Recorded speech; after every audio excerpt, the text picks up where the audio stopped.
कलम बीम हूँ घर बैकबोन। यह घर को स्ट्रेंथ देवा सह घर को सुरक्षित रखी थाए। किंतु यह कलम बीम घर इंटीरियर लुक्स बहुत जगह खराब बा लुक्स कंप्रोमाइज करें।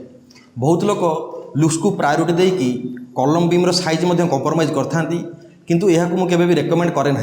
जेनेराली कलम बीम पार्टीशन वाल जगह बेसी भिजिबल होता है, कारण कलम बीम मिनिमम 10 इंच विड्थ थिबा बेले पार्टीशन वाल 5 इंच थाए। पार्टीशन वाल 5 इंच करने पड़े, जहाँफल रूम साइज बढ़ी थाए। यही प्लेस रे कलम बीम को पैंडेलिंग करके बहुत सुंदर सुंदर डिजाइन बाहर करें। मुझे आपको किसी डिजाइन देखा जहाँ को आप इम्प्लीमेंट बा प्रयोग करके घर लुकिंग बढ़ाई पारे।